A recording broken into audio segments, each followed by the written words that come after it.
Zillow is adding climate risk data to all U.S. for sale listings. The FCC fined a political consultant for deepfake robocalls. And Google Maps will flag businesses with potentially fake reviews. It's Friday, September 27th, and this is Engadget News.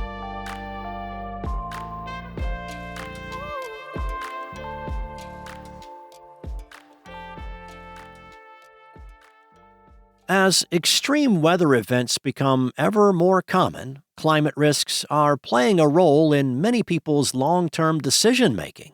And few things are more long-term than buying real estate.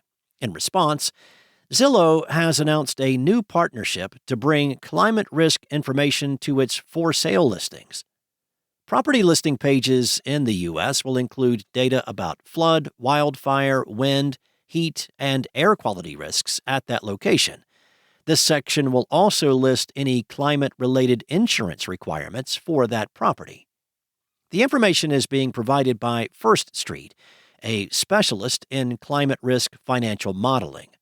The climate data is rolling out this year to the Zillow website and iOS app, while Android is expected to get the update early next year. Some locations have already been updated to show climate data on the web. Those 5 risk categories are also being applied to Zillow's interactive map search view. Each of the different climate concerns has a color-coded visualization to show the risk levels across the country or in a smaller region. It's valuable information for anybody in a position to make that big home-buying leap. For everybody else, it may add simply a touch of gloomy reality to the gleeful experience of scrolling through absurd and overpriced houses. The Federal Communications Commission has officially issued its full recommended fine against political consultant Steve Kramer for a series of illegal robocalls using deepfake AI technology and caller ID spoofing during the New Hampshire primaries. Kramer must pay $6 million in fines in the next 30 days, or the Department of Justice will handle collection. That's according to the FCC statement.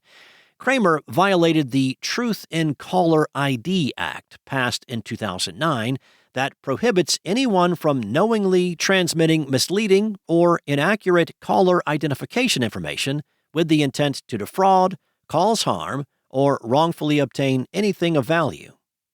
The law preceded the widespread usage of artificial intelligence, but the FCC voted unanimously to have it apply to such deepfakes this past February. The phony robocalls delivered pre-recorded audio of President Biden's voice using deepfake AI technology to New Hampshire residents leading up to the 2024 presidential primary election. The phony President Biden told voters not to vote in the upcoming primary, saying, "Your vote makes a difference in November, not this Tuesday." That's according to an earlier report from CBS New York. According to the New York Times, the robocalls were spoofed so as to appear to originate from the former chairwoman of the New Hampshire Democratic Party. Kramer hired New Orleans magician Paul Carpenter to make the phony recordings. Carpenter showed NBC News how he made the deepfake audio files of President Biden using an AI voice generator called 11 Labs. The recordings, he claims, only took around 20 minutes to make. Carpenter says Kramer paid him through Venmo, and he thought the work he was doing was authorized by President Biden's campaign. 11 Labs has since shut down Carpenter's account. Kramer claims he sent the robocalls to raise awareness about the dangers and misuse of the technology. His apparent experiment only cost him $500, but, according to the political consultant, resulted in a massive return. Kramer doesn't just face a hefty FCC fine. He's also facing criminal charges.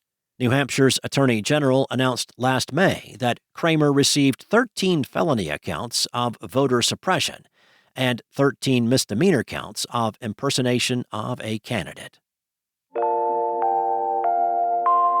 Have you turned into that frustrating person who won't go somewhere before checking its reviews on Google Maps?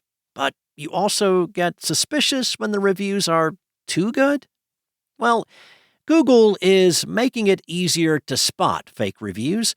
Google is now issuing a warning for applicable businesses stating, "Suspected fake reviews were recently removed from this place." Google has previously come under fire with the UK's Competition and Markets Authority, which opened an investigation into their handling of fake reviews in 2021. A social media user first spotted the change in review handling on a Maps page for a company in the UK.